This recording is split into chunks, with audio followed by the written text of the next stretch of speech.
Pick it up, pick it up, pick it up, pick it up. You see the drippy, I'm fitted up. Hop in my car and the giddy up. Secure the bag, yeah, I get the bus. Pick it up, pick it up, pick it up. You see the drippy, I'm fitted up. Hop in my car and the giddy up. Secure the bag, yeah, I get the bus. Pick it up, pick it up, pick it up. Ooh, I've been on the flex since flex zone. Neighborhood all in your eardrums. I ain't never scared like Bone Crush. Boy, I got God, don't fear none. My line busy, take no calls. Feels like I don't have no flaws. Snakes in the grass, cut those off. Your old squad shitty, my bros raw. No breaks, we go, go, go, go, go. Throw shade, that's a no, no, no, no, no. Go high, go low, low, low. Like spinning in a 644. Cash money like 504. Ball like AD24. No sleep, need more, more, more. Pick it up, pick it up, pick it up, pick it up. You see the drippy, I'm fitted up. Hop in my car and the giddy up. Secure the bag, yeah, I get the bus. Pick it up, pick it up, pick it up. You see the drippy, I'm fitted up. Hop in my car and the giddy up. Secure the bag, yeah, I get the bus. Pick it up, pick it up, pick it up. Ooh, I'm a real one, my day ones. Try speak up, can't say none.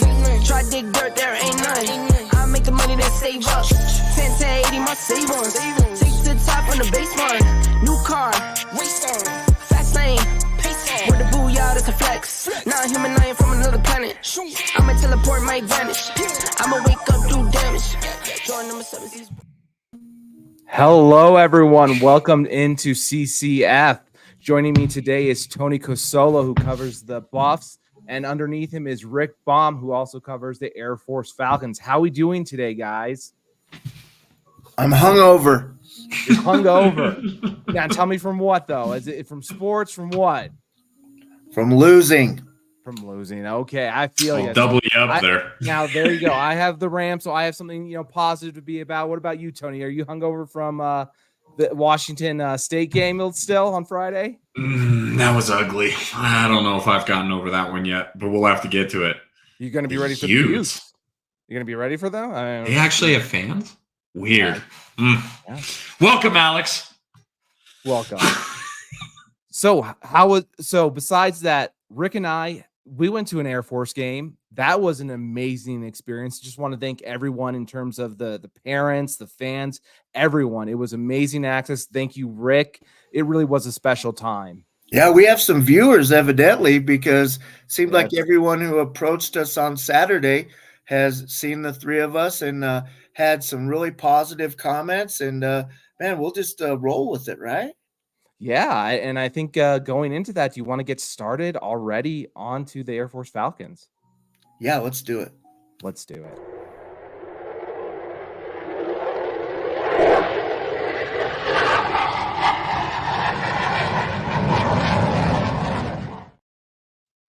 Let the demons out, Rick.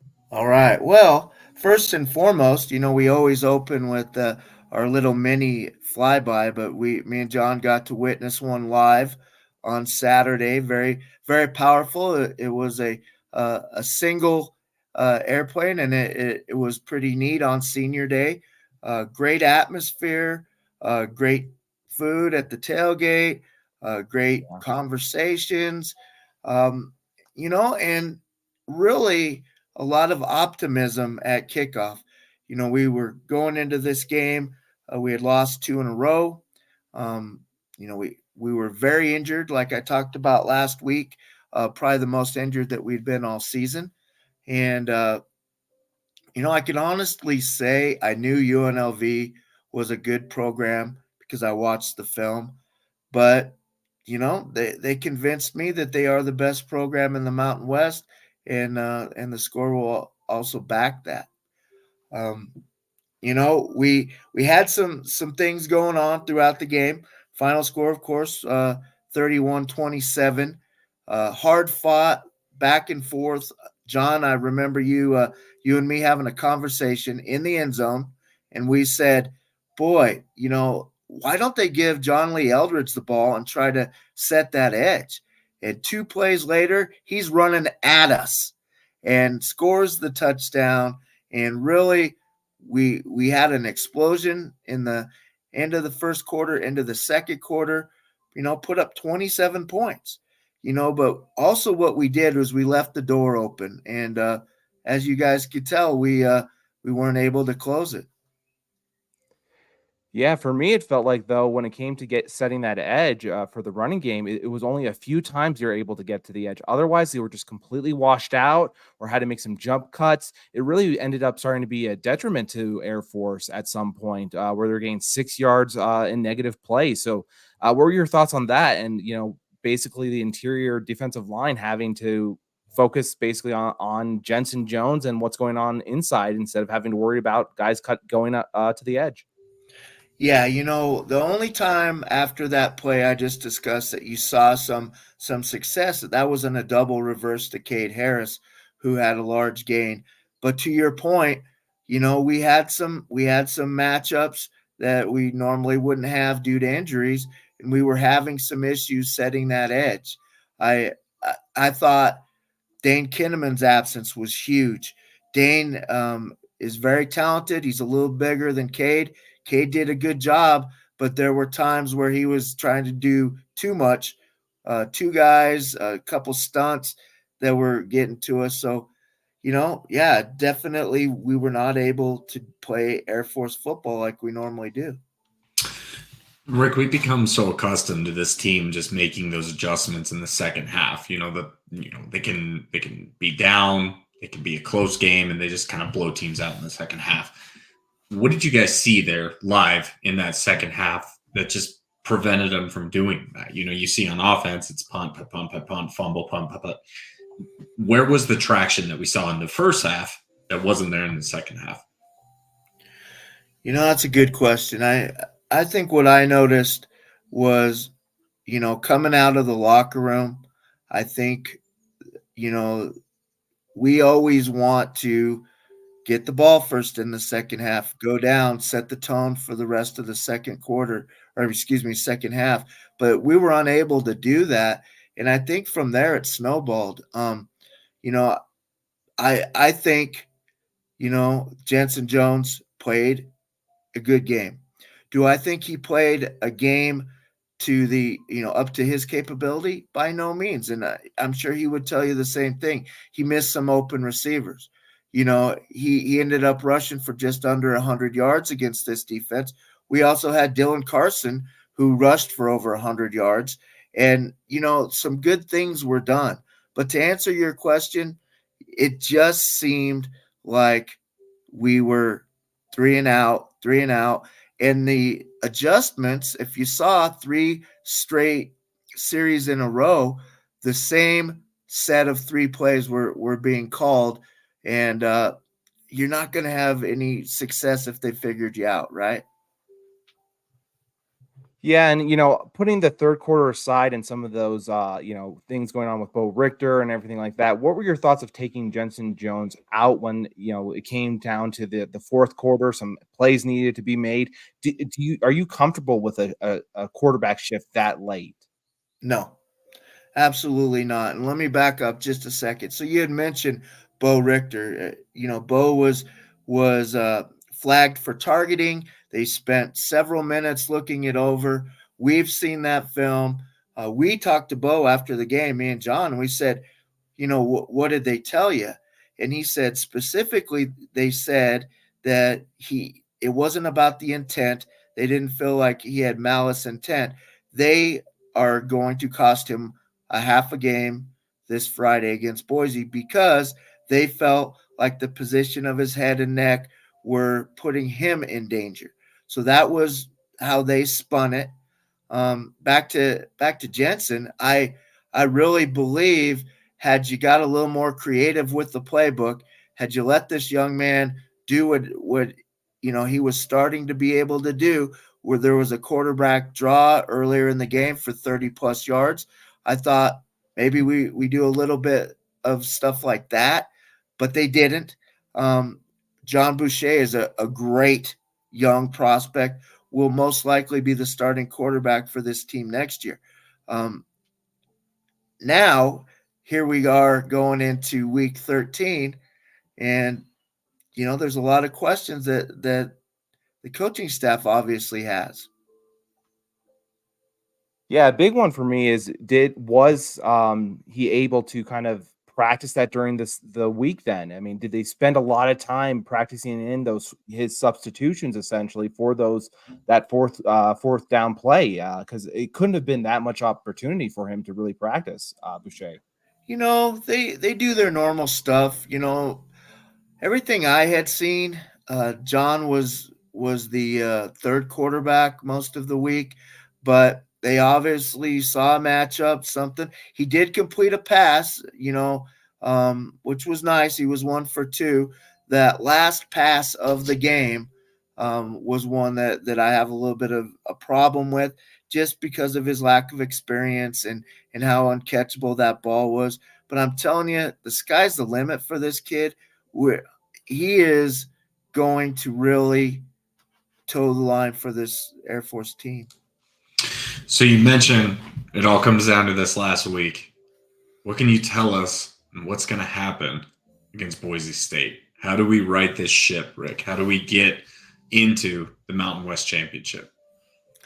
Well, I hate to lean on the defense again, but when you're talking, even with Bo being out a half, you're talking about the Air Force defense. You're talking about number 4 total defense in the nation, even after some of the stuff we've been talking about, and you're going to have to figure something out. Chances are they're coming up with something. Whoever comes out there as quarterback on Friday will not surprise me. I believe Jensen gives us the best chance to win. And, if you look at the Boise State rushing defense, you might agree with me. However, they could stack the box and force us to pass. And, I think he's capable of doing that, especially after that only being his first start. And by the way, only 2 teams in the nation have scored that many points on UNLV. And the other one, have you heard of Michigan? So maybe the criticism was due, but maybe it wasn't. If they do choose to go with Boucher, then there's going to be a learning curve with the young quarterback. Whatever they decide to do, this is it. They got a reprieve on Saturday night when New Mexico decided they had a football program and they decided they were going to go into Fresno and win. So good for them. This is a big deal though for Air Force. Yeah. So will you have a ticket still booked for the Mountain West game? You still have that going? Well, I do have a ticket to Las Vegas set aside, and that's fine. I want to use it. I want to go see Air Force. I wish I could go to Boise this weekend. I had got one of those notorious forced to work letters and had to scrap my plans. So I will be in touch with the guys. I will be following the game, of course, and I think you're going to hear some names this Friday that you haven't heard consistently. For example, a Caden Bloom is going to fill in for Bo in the first half. He's a kid that you're going to want to see. He is a senior, so this is kind of his coming out party. Also, Wyatt Wilson has looked good at wide receiver. Brandon Ingle, Owen Burke he's really been the glue that's kind of held that backfield together through Emmanuel Michel, who may be back this Friday, and Dylan Carson, who we got a chance to talk to after the game. Young, outstanding, promising player. Most definitely. Anything else you want to add here before we move on a little bit towards the CU side? Well, I was wondering, did we get any questions here on this launch? I know it was a Hail Mary. We did not yet, but if you get your questions in there, we'll get them at the end, or we'll get them to you through Twitter, all those different means. So if you ask a question through YouTube and those, or on Twitter, we'll get those. So don't worry about that, and we'll also put those up. But ready to move on to CU? I'm not ready. You're not ready? No, I just wanted to add one thing. So You know, when we were talking about senior day the other day, we got a chance to, Trey Taylor and Jensen, of course, are guys that you're familiar with through me. But you got a chance to meet our cover boy, Thor Paglialong, the best name in college football, and talk to his dad Rodney, who's an amazing guy. So we'll end it with this. John, why don't you tell them your impressions of Superfan Weekend? It was an amazing experience, man. It's something special when people come up to you and tell you, thank you for your work. I love what you do. It means the world to me. So hearing that from, different parents, but on top of that, hearing the stories the parents had to share about their kids and where they're going, the direction they're taking, it really is very inspiring. And for me, it could be it was just a huge pleasure to have that opportunity. And again, speaking to Rodney, it's one of those things when you're leaving the field and he was leaving with us, and oh man, it was something very special for me. And I've never experienced that with my Broncos time, leaving any, kind of facilities like that, with the Buffs. I've just never had that kind of experience, obviously with CSU either. So I think that's a credit to Air Force, the parents, and as well as what the product they're putting out there with these great student athletes. Yeah, I'll tell you what a great time, and I'd be remiss if I didn't mention John Lee Eldridge a second time. Him and his family. I mean, just senior days like a proud papa moment. So let's go ahead and we will talk to our buddy Tony.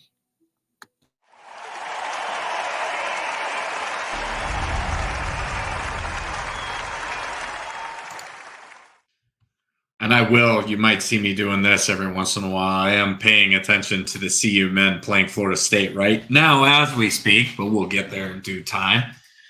Oh, boys, that was embarrassing on Friday. I think that's probably the best way to explain it, in that, we haven't seen this much out of this team this year. This team has played a lot of ranked opponents very closely. They've been right in a lot of these games. A lot of them have been one-score games, have a chance here or there if they don't mess something up to win. They were never in that game in Pullman on Friday. You see a team that allows the other team to score in all three phases of the game before the first quarter is out. You're not going to win that game. And then just to add insult on top of injury, again, those issues with the offensive line crept back in again. Shedeur Sanders was knocked out twice in that game. One first with a hand injury. You could see him on the sideline flexing that hand, trying to get loosened up. Comes back in, bad snap, miscommunication. It's rolled over again, out for the rest of the game. So we're relying on a freshman quarterback at that point, Ryan Staub. I'm encouraged by him. I liked his high school tape, but it was pretty obvious that he was not ready to go in this game. We finally relied on the running game, which was shocking. We see it being carried for 27 times by running backs for well over 120 yards. Why can't we get that when Shedeur's in? Oh man, it was just an extremely frustrating game in that you had two teams that looked like kind of mirror images of each other, both on very long losing streaks. Both were pretty similar. I think it was a 5-point spread or 4-point spread by the time it kicked off, and CU was just never in it. They got rolled over. So what do you guys want to know? I mean, I know that's a pretty bleak outlook on how it looked this week, but that's how it felt watching the game. Well, most importantly, what's the current state of Shedeur and the rest of the injuries on the Buffs? Mm-hmm. Yeah, so he's listed as questionable right now. That was in our injury report that was released this week. He's been dealing with injuries all year. So he's been dealing with injuries all year, as most football players do. You could definitely see on Friday he was hurt. And for anyone who's played football, followed football, you know the difference. People play injured. They don't play hurt. So hopefully he can go. I think if he doesn't, it's going to be a long day for the Buffs in Salt Lake.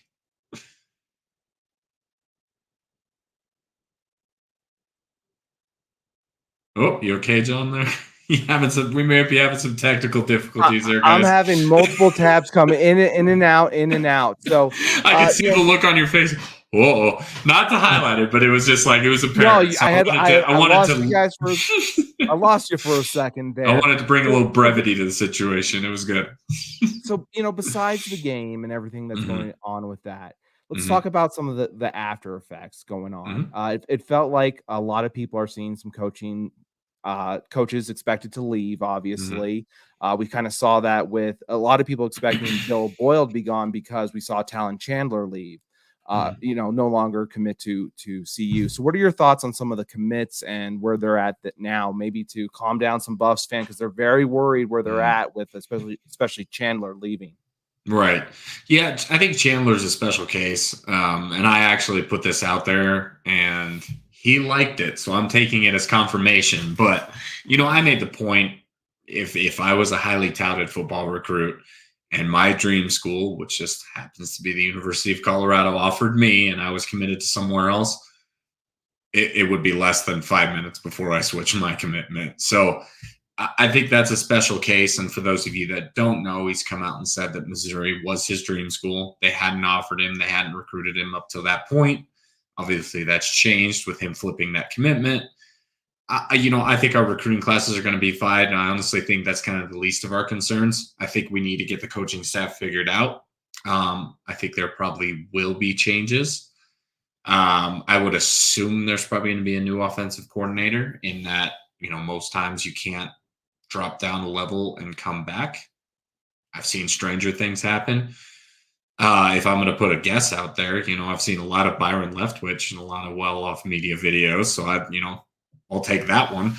But yeah, I definitely think there are going to be some changes to the staff, but I think the recruiting class is going to be just fine. I would love to have Talon Chandler, but if you go to your dream school, I'm not going to stop you. Yeah, and I think I had an interview with him. Honestly, it's been over a year since I had that interview when I was doing some radio. And honestly, great kid, great personality, love his parents, and I agree what you said. He had an opportunity of a lifetime to go where he wanted to. I know that's been a big concern for Buffs fans right now, but there's a lot to look forward to, like you said, with some of the new coaching decisions, where they're going to go there. I think that, like you said, Talon Chandler, he's going to where he wanted to most. Once he had the opportunity, it makes sense. This is the time for the players to decommit and recommit to other schools and find their home, really. Yeah, we're going to be coming up on that early signing period here in December. So I think this is kind of just the tip of the iceberg. I think you're going to see a lot of flips. I think you're going to see a lot of commits, especially once we get past conference championship season. And I think you're going to see a lot of transfers. So never stops. The news cycle never stops with football. Yeah. So what were some of the positivities, though, you would make from this game? I for me on the offensive line, at least I'm still seeing good things from Van Wells.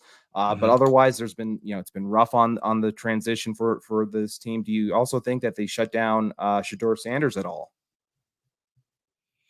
I think it's kind of honestly the smart decision, but I don't think he'll ever allow it. You've seen him throughout the year. He's one of those guys that if he can struggle to walk out onto the field, he's going to play.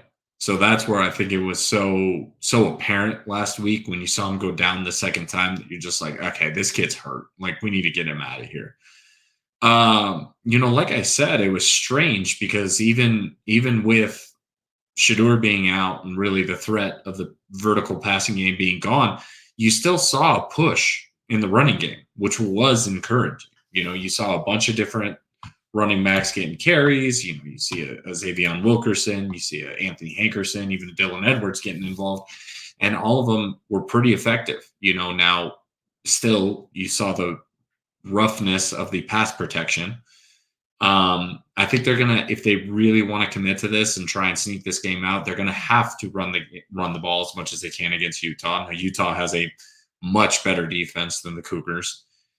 And they're going to have to commit guys to extra protection in the passing game. When we saw in that Arizona game, the kind of wrinkle that they threw out there was having another offensive lineman come in and play that tight end position in order to get a little more protection out on the field. You're going to have to do stuff like that. You're going to have to leave 6-7 in instead of sending the full route tree out. So that's kind of the stuff that I saw.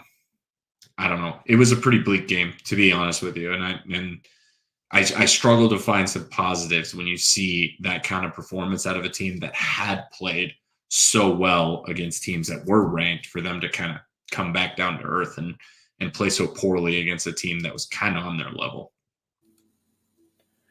Are there some position battles that we might get a sneak preview of in this Utah game? Are there some guys, that fringe guys that Coach Sanders might say, you know what, kid, that we're going to give you an opportunity this time? I know we've seen it in years past.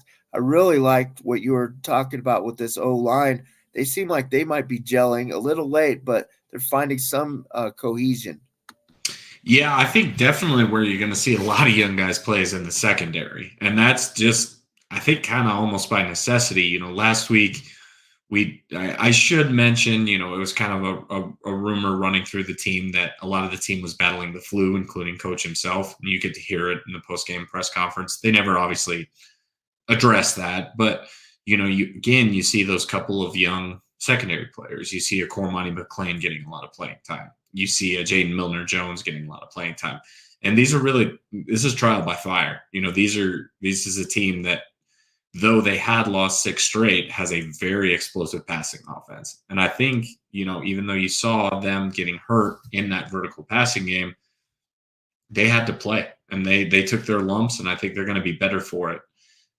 So I think definitely in the secondary, you got a lot of seniors and grad transfer players there. I think you could see some young players. I think a lot on defense. You know, you might see a lot more Amari McNeil, who's been playing kind of throughout the year. You just kind of start rotating those guys in, and I think you'll see that, Rick.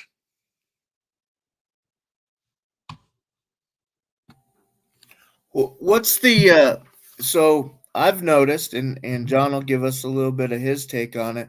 So when you were talking about you know, this season of you know, recommitting or decommitting and all that stuff, you know, Air Force has done it. It's funny because when your guys do it, Tony and John, they say, hey, we're doing it because of this school or that school.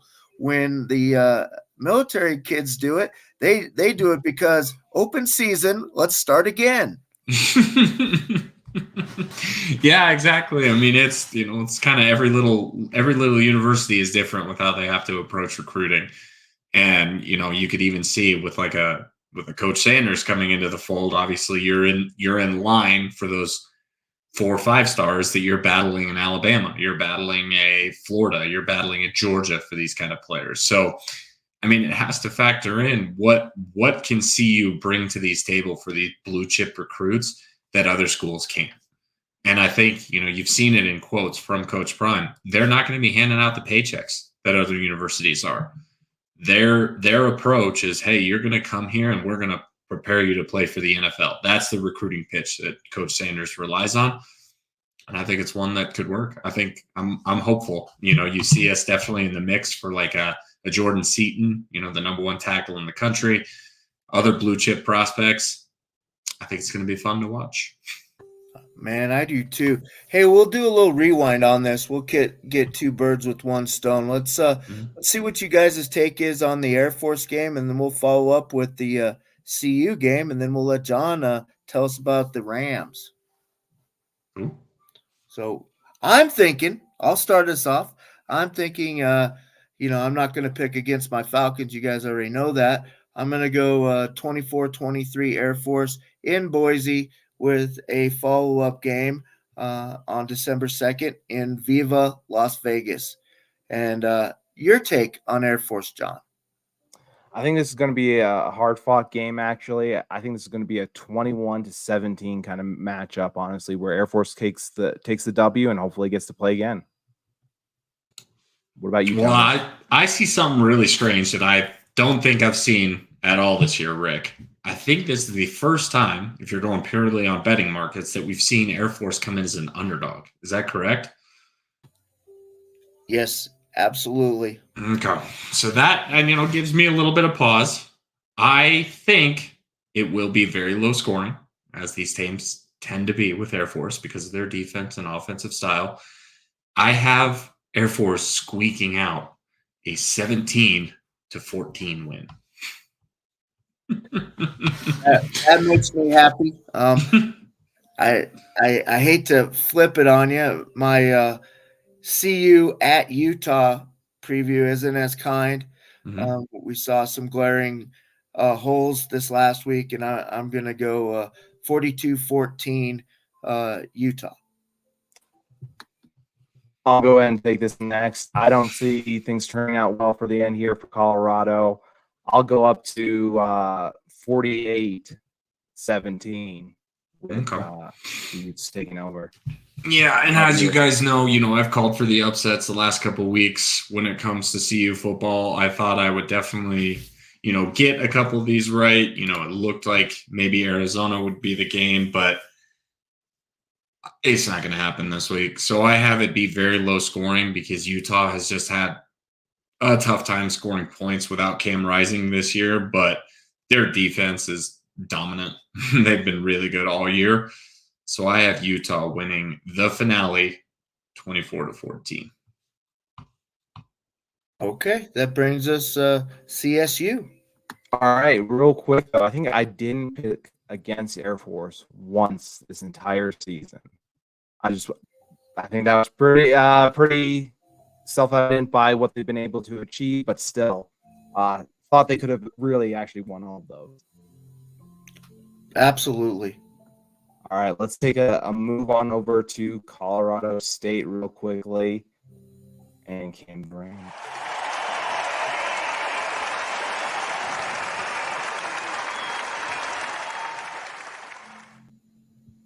So Colorado State, for their football game, they are a winner, which is great to see for the state of Colorado.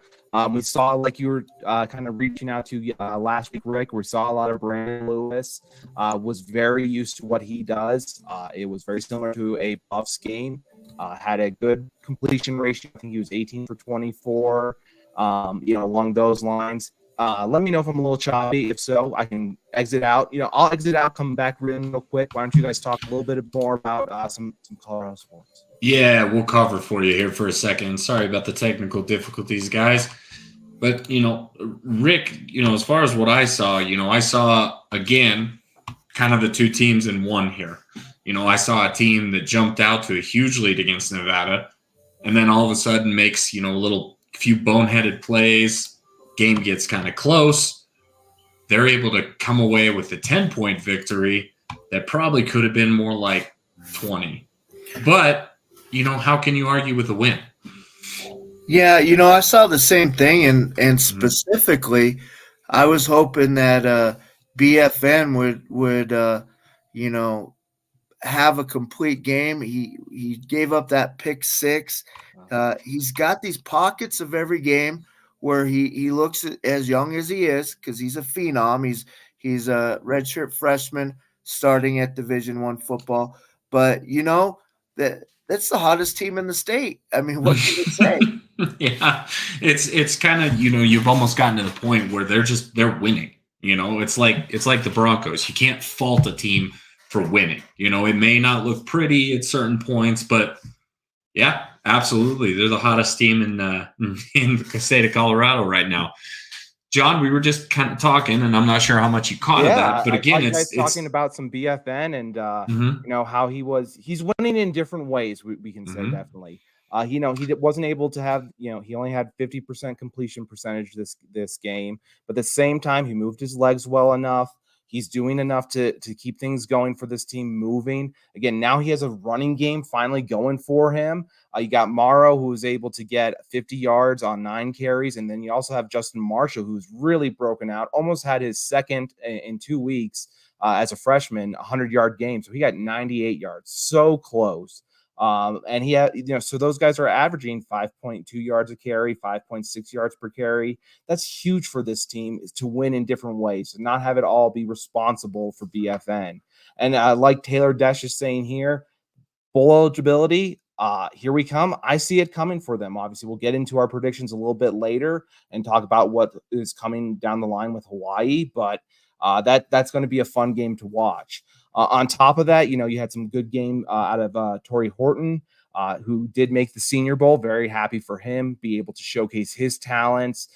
He had 6 receptions, able to get in over 1,000 if he gets 50 yards next game. Really excited about that for him. As well on defense, you got Kamara getting another sack, which is huge because we've been on that countdown for how long? When do you think we started that? Was that week? That had to be very early. Week 1. We were in week 1 probably. You're right. You are right, Rick. So he's 3 away from the all-time leader, and against Hawaii, who passes the ball all the time.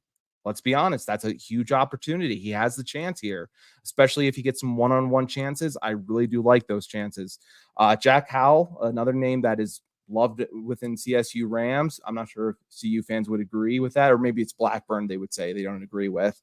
But he surpassed 100 yards tackling on the season, or excuse me, not 100 yards, 100 tackles on the year. And that's huge because I think that's his 3rd year or maybe 2nd in a row. Taylor, there we go. We got Rick coming here with 3 because I know Taylor has all the stats as well. So really, this was a closer game than I thought it should have been, because like you said, that pick 6, Rick, at the end of the second quarter really did feel like it brought down the Rams a little bit.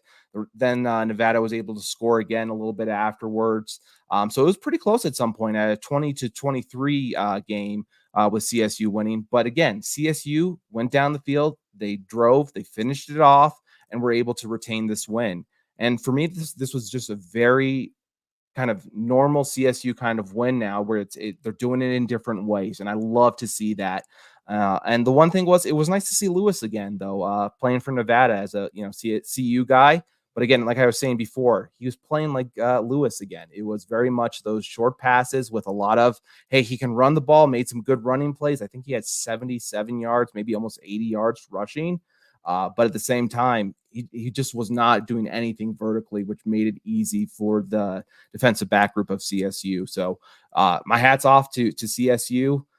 They're on their way to bowl eligibility. I feel like I do feel like, when it comes to Hawaii, as we get down to talking about that, I think they have a lot of things to be excited about, and their defensive back group, I think, can be very physical and match up with Hawaii in that sense. And again, like I said, tee off with your edges. This was a game where you saw, for the first time, I believe at least, a lot of interior pass rush from James Mitchell or some of those other guys from CSU. And when you can get that interior pass rush, just going to make things so much easier for your edges. Or again, the quarterback's going to make some errant passes. So I know I went on a little bit there, but any questions you guys had on that CSU game? Because for me, it was way closer than it should have been, but they prevailed. Yeah, the main thing, and I think I said it before you got on, but I wanted to get your opinion on it just real quick, John. But I think what you're seeing is that team that we've talked about all year. It's that young team that's learning how to win. And what it was, you'll see at points where they go up 20-6, but then a pick 6 right before the end of half. What they're doing now is overcoming those. They're learning how to win. Is that what you're seeing out of this team? Oh yeah, most definitely. They're learning from their mistakes or not having those happen multiple times. I've seen this O-line develop, take from each game and just keep growing on that. I think that's one of those big things where they're taking their coaching, they're doing everything right during the week. So when it comes time for game time, they're able to kind of be more effective and actually put those game plans forward. So very excited what they've been able to do with the Fort Raid offense, I should say, and see how they've won differently. Man, I'm telling you, Hawaii could be a trap game, as we know. Oh yes, we do. Fill me in on some of those trap things that you're talking about, Rick, because again, it's in Hawaii, so it's going to be on their network, and I think it's Spectrum, I believe. So you have to kind of do that little pay for it thing. I'm not sure if the Mountain West will do anything for that when you're watching on the Mountain West app, but if not, it's going to be a hard one to watch. Yeah, so the way they set that up, it's basically local Hawaii TV. I'm sure. If you guys don't post something, John, I'll post something for the CSU fans. You just go, you download this app. There's really no problems. It's very clear. Unfortunately, it's not a laptop, use. It's not a smart TV use. But, I got to watch my team lose in extreme color. And, hopefully we get to watch your team win. So just a quick sign up, and then you kind of are able to get out of it with a trial. Is that how it works? Just for the people out there like Taylor and myself. Yeah. So you got to do the search, right? So when you get to the menu, you search Hawaii football, and then it'll give you CSU as an option. You click on that, and it'll be no charge, which initially to get the service, it's $69, but to watch one game, there was no charge. Well, I'll take that. I'm excited to watch this Hawaii game. Like you said, I do feel this could be a trap game in some sense. With some of the defensive backs that CSU has, they're a little bit more powerful in that sense. They are going to be spreading them out, correct, with Hawaii and how things are done usually with them, spreading things out, multiple receivers with a lot of grabs. In a sense, really an air raid offense. Am I correct as well there, Rick? Yeah. And we're just going to pull John out of there real quick because he is having some technical issues again there. So, one thing I did want to talk about just with that Hawaii game, I do see that CSU is a 5-point favorite, Rick. And we see, obviously Air Force had its issues. Anytime you have to go 4 hours away, some kind of different time zone in order to get in there, it can be tricky. I mean, do you give any pause to that 5-point spread? What are your general feelings on the game going into there? This team is in a different place than we were when we went out there. I think they're progressing as far as their game plan goes. I don't see why they shouldn't go there, but there is that Hawaii thing. I know my guys talked about the food and the sights and the beach and stuff. And was it a distraction? I can't say for sure it was. We had other things going on between our ears that week, but I think this will be a good game. And what are you thinking as far as a score prediction? I'm completely conflicted because I can't decide if what I saw Air Force go through was an aberration, like you talked about. You had different things going on between the ears, different issues going on there. Or if Hawaii can actually step up and do this thing. I think it's going to be very close. I think it's something that we've seen where CSU has had issues covering that vertical passing game in some of the other games that we've seen, most notably the one that I watched very closely against Colorado. I think it's going to be pretty high scoring. I see Colorado State eking out a win there. I see him winning 31-27. And we got John back. Sorry, John. I know you were having some issues there again. I think you caught the end of mine there. Yeah, I got your prediction in. I got the Rams win. There we go. Rick, did I miss yours? No, it's actually going to be CSU 31 and Hawaii 20. Let's get Taylor's in here real quick. Luckily, there's no classes this week, so the staff is able to put all emphasis on getting these guys accustomed to the time change. Oh, that's huge. At best, they can win without worrying about classes, tests, etc. Huge. That's a huge thing that you bring up there, Taylor. Love that kind of insight because it just does take something off those players' backs. It's small. For me, I have CSU taking care of business. I'm going to go. I'm actually going to go with 38-21. I think they're going to really come down here. Again, I feel like I'm having some audio issues still, but they're going to take care of business. Awesome. That's great to see. Now, what we do want to do, we do want to highlight some of the other teams that were in action this last week. Obviously, our Colorado School of Mines Ore Diggers got a bye week, but we had another team playing this week, Rick. Let's talk about Western Colorado and their matchup with Central Washington. Now, this was a close-seeded matchup. Unfortunately, our Western State Colorado, the Mountaineers, were not able to get the win. Yeah, this is one we briefly touched over last week. This was one of our two teams in Colorado in the Division II playoffs. The Mountaineers had been one of the best running teams in Division II, and boy, they ended up losing. I think Tony, you had mentioned previously in overtime, 16-13, a low-scoring game, and now we're down to 1. And as we talk about that 1, we'll bring in Jolene. Yes, we have the number 1 team in all the country. Our Colorado School of Mine Diggers kicking off. They will be playing, is it Augustana? Am I getting that name right? I want to make sure. Augustana. What are we thinking? Boys, are we going to be watching a national championship team roll through our state? Yes. Short but sweet, Rick. I love it. You guys want to go with a score prediction? Because I know a lot of mind games have been an absolute arcade style scoring this year. I want to hear Jolene's because I know she follows them closely. So Jolene, if you're able to give us a score prediction, I want to hear yours especially. For sure. I'll go crazy. Let's go. We can joke about the snap because the Broncos have been winning. You know, in the past we joked about it because it was miserable. But I'll go with 70-20, just in highlight of that Miami game. Let's go 70-20. Put it on the board. For me, myself, this isn't something I have a stake in, really. I wouldn't know this one, so I'm going to leave myself out of this just because I'm not fit to answer like Jolene is here, so. Right. It looks like we're seeing a 46 from the School of Mines.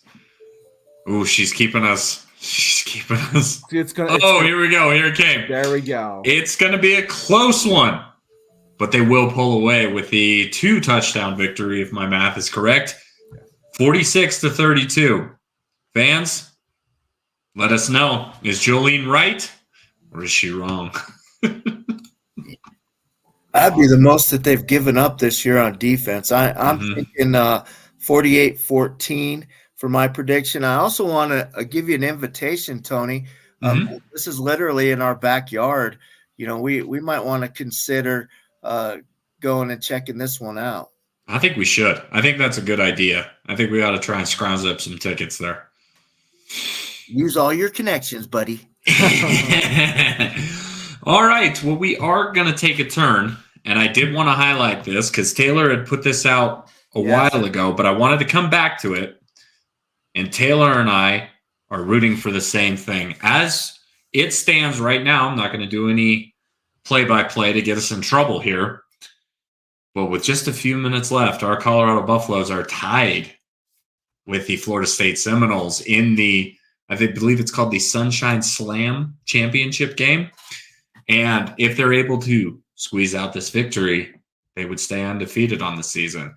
Both our Colorado Buffaloes men's team and women's teams are undefeated and highly ranked right now, boys. We have the 18th best team in the country when it comes to men's basketball and the 3rd best team when it comes to women's basketball. We had talked, we could be seeing the national title come to our Division II Diggers. But I think the women are right there when it comes to national title hopes as far as the women's side. What do you guys think? I hate you. That's what I think. Yes, you guys, man, awesome. And, you know, it makes it so much sweeter for us here because we had Frida on this year. It's like no matter what happens, it's go Lady Buffs for me.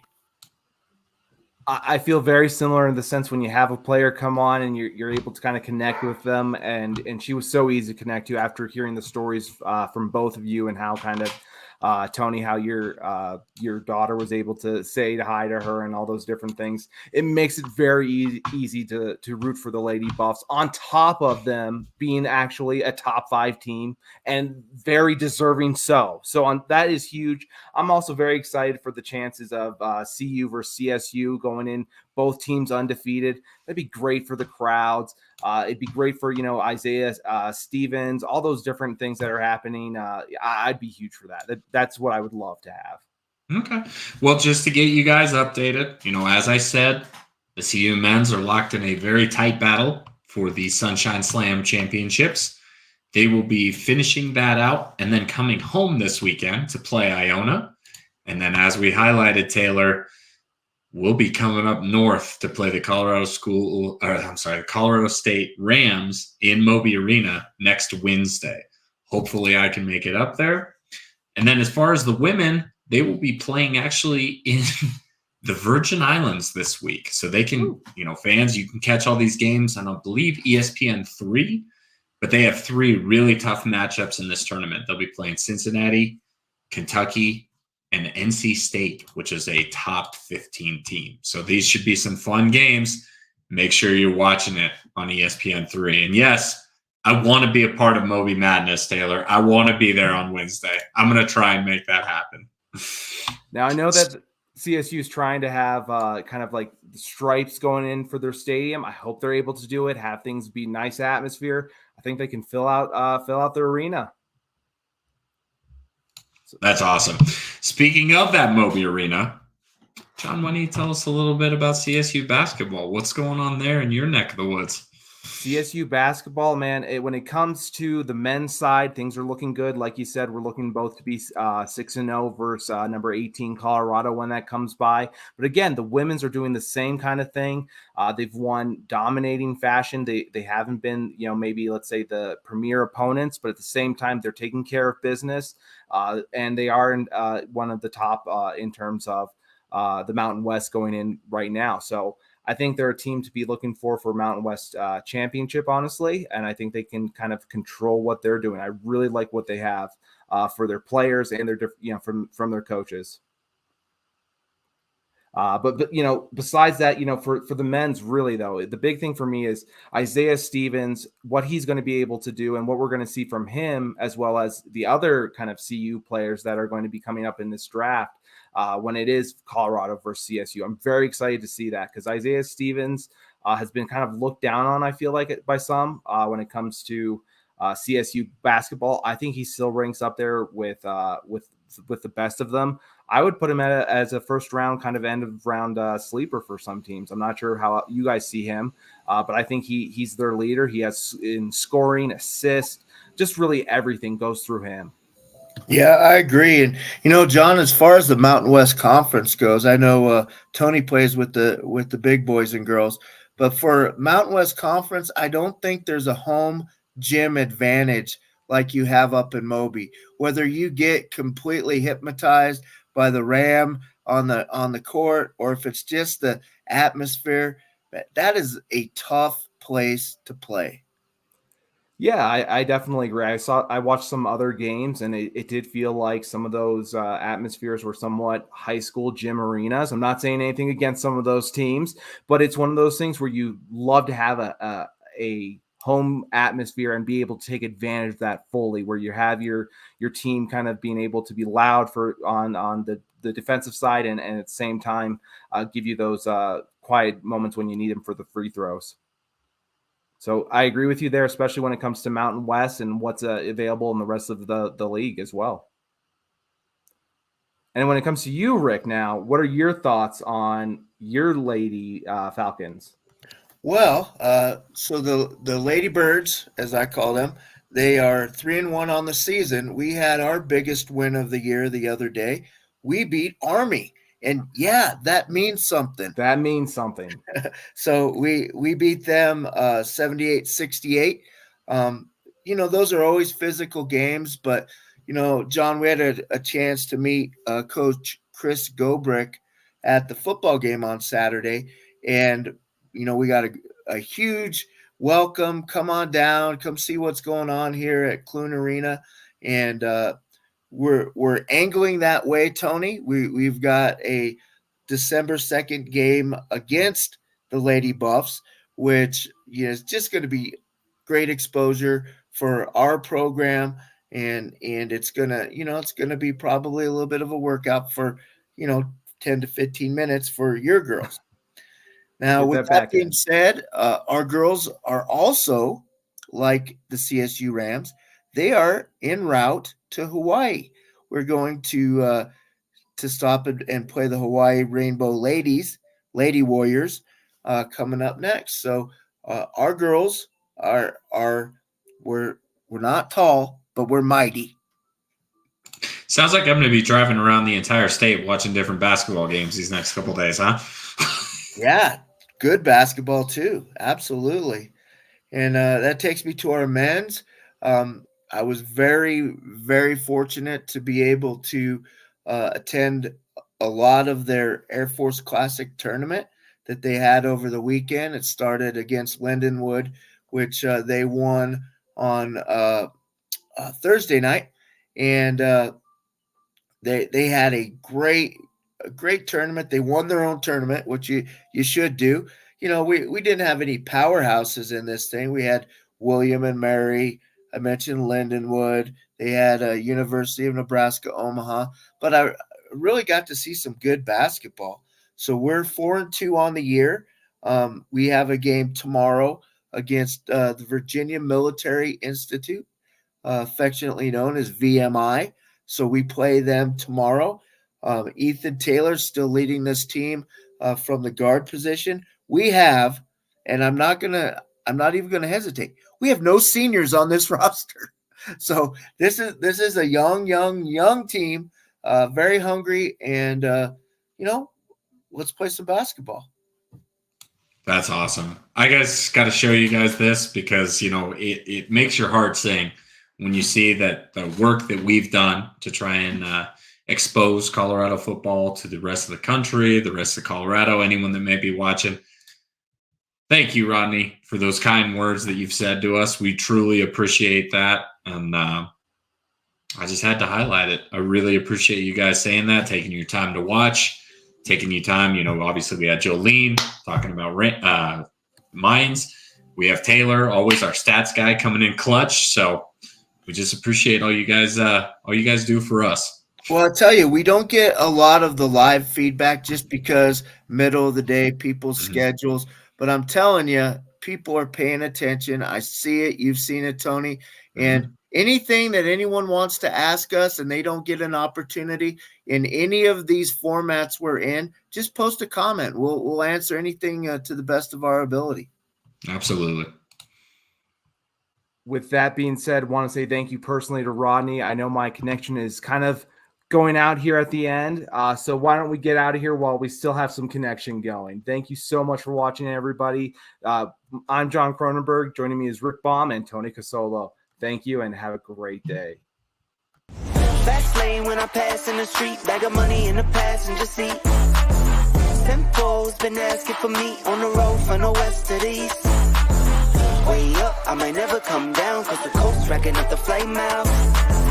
So high, I might never come down, so what, this is my lifestyle. Wait a minute, work hard for the car, so that's why it's all